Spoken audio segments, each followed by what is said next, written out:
यहाँ का सरबराह ही कहता है कि बेशक ये हिंदू किलिंग्स हो रही है, लेकिन आप इसे धर्म के आधार पर मत देखिए। ये वही जो 1990 के दशक में सबवर्सिव एलिमेंट्स ने एक पर्दा डालने का काम यहाँ हिंदू हत्याओं पे जिहाद के संबंध में किया था, वही पर्दा डालने का काम करंट एडमिनिस्ट्रेशन और इस समय जो केंद्र में सरकार है और उनकी जो पार्टी बीजेपी है वो कर रही है।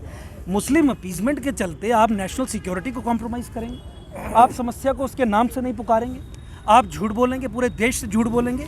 ये देखिए, इनके झूठ का पर्दा खोलने के लिए मैं ये कुछ डॉक्यूमेंट्स लाया हूँ, जहाँ पे 27 अक्टूबर को आपके होम मिनिस्टर सूरजकुंड हरियाणा में कहते हैं new era has started in JNK, terror incidents down by 34%। और उसके 2 दिन के बाद 30 अक्टूबर को union home additional secretary United Nations की काउंटर टेररिज्म कमेटी को एक डोजियर सबमिट करते हैं, जहां पे वो कहते हैं terror activities up in JNK since 2021, India tells UN पैनल। आप इंडियन आर्मी से स्टेटमेंट दिलवाते हैं यहाँ पे जम्मू कश्मीर के संबंध में सेम डे कि 300 मिलिटेंट्स एक्टिव हैं JNK में, 160 वेट कर रहे हैं लॉन्च पैड्स पे अक्रॉस बॉर्डर सेज आर्मी, और फिर आप सेम डे जम्मू कश्मीर के पुलिस के DGP को कुर्सी मेज दे के प्रेस कॉन्फ्रेंस करवाते हैं और कहलवाते हैं security situation in JNK improving, number of terrorist below 100।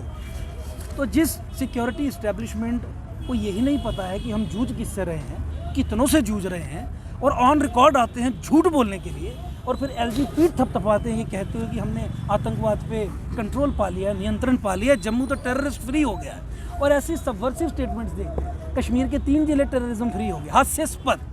मुझे लगता है कि इन सब कुकृत्यों के लिए, हिंदू जेनोसाइड को फैसिलिटेट करने के लिए इन लोगों को माफ़ी मांगनी चाहिए। माफ़ी मांगने के बाद हेड शुड रोल, लोगों को रिमूव भी किया जाना चाहिए। और उसके साथ ही जम्मू कश्मीर में जो सिक्योरिटी सिचुएशन बन पड़ी है, उस सिक्योरिटी सिचुएशन को उसके नाम से पुकारने का जिम्मा भारत सरकार को उठाना चाहिए।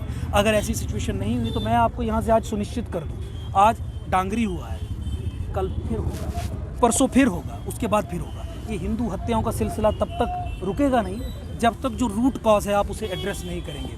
9/11 कमीशन जिसने प्रोब किया कि किस तरीके से अमेरिका के ट्विन टावर्स पे प्लेन आके बजे और हमें पता भी नहीं था कि इस तरीके का टेररिस्ट हमला हो सकता है, उन्होंने पाया कि ऐसे कुछ लोग थे जो इन अटैक्स के बारे में, जिहाद के बारे में हमारे नॉलेज को ऑब्स्ट्रक्ट करते थे, रोकते थे, कहते थे कि ये जिहाद एक मिथ है, कहते थे कि इसके बारे में आपको चर्चा नहीं करनी चाहिए। जो same similar situation Jammu Kashmir में और पूरे देश में बनी हुई है, जहाँ पे आपके एकेडमिक एलिट्स ये प्रोपेगेंडा फैला रहे हैं, जहाँ पे आपके LG स्वयं इस प्रोपेगेंडा को लीड कर रहे हैं। ये देखिए सुनिए क्या कह रहे हैं, stop seeing killings of Kashmiri Hindus on the basis of religion JNK। ये आप समझिए ये कितनी सबवर्सिव स्टेटमेंट है। ये क्या यही वो व्यक्ति हैं जो आज की डेट में इस नॉलेज को ऑब्स्ट्रक्ट कर रहे हैं कि जम्मू कश्मीर में समस्या क्या है?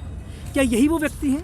या ये जो स्टेटमेंट्स हैं जहाँ पे होम मिनिस्टर कहते हैं कि आतंकवाद घट गया, वो कहते हैं बढ़ गया, जिहाद से कोई ताल्लुक नहीं है, ये सेक्युलर किलिंग है, क्या यही वो व्यक्ति हैं जो इस नॉलेज को ऑब्स्ट्रक्ट कर रहे हैं, जिसके कारण डांगरी हुआ, या जिसके कारण और नरसंहार होंगे, या जिसके कारण जम्मू कश्मीर में हिंदुओं को अल्पसंख्यक दर्जा नहीं मिलता despite a supreme court judgment? मुझे लगता है कि देश के लोगों को अब सवाल पूछने चाहिए और इन लोगों को माफ़ी मांगनी चाहिए अपने फेलियर्स के लिए, और प्रॉब्लम को असल तरीके से एड्रेस करने के लिए डिक्लेयर करना चाहिए कि जम्मू कश्मीर में जिहाद चल रहा है, गैर मुसलमान निशाने पे हैं, और सोल्यूशन एक ही है, जम्मू का पुनर्गठन। जम्मू को जब तक अलग स्टेट नहीं बनाया जाएगा, जिहाद की इस टेंटेकल्स को, जिहाद के इस प्रोसेस को रिवर्स करने में आप सफल नहीं हो पाएंगे। और कश्मीर को भी 2 हिस्सों में तोड़ना इसलिए आवश्यक है क्योंकि जो एपिसेंटर है अलगाववाद का, टेररिज्म का, पाकिस्तान का जो फैसिलिटेशन सेंटर है, वहाँ पे एक geopolitical strong Hindu foothold create करना नेशनल सिक्योरिटी इंपेरेटिव है।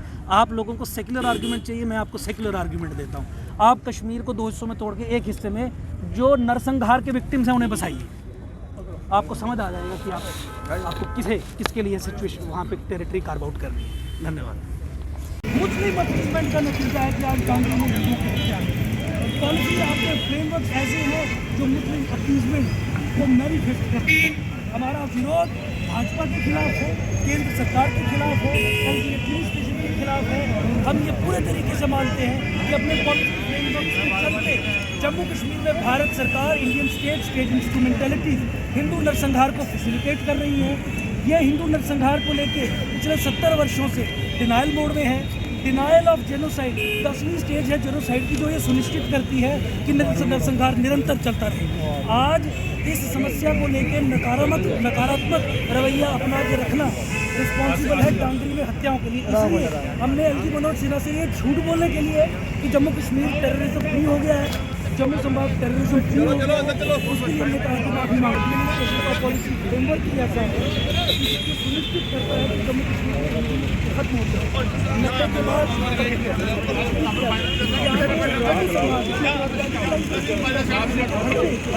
जम्मू संभाग में लश्कर के मॉड्यूल बस्ट हो रहे हैं और ये शर्म नहीं आती है, कहते हैं कि जम्मू फ्री हो गया।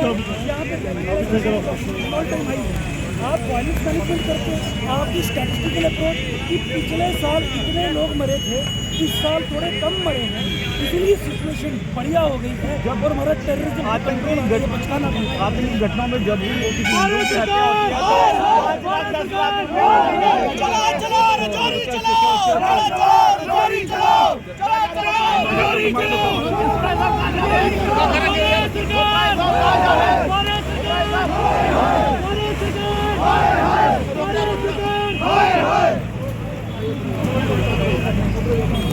माफी मांगो, माफी मांगो। और आप देखिए इस्लामिक तस्वीरों में जहाँ पर एडवोकेट अंकुर शर्मा एक जम्मू के प्रदर्शन कर रहे हैं। माफी मांगो, माफी मांगो, माफी मांगो, माफी मांगो।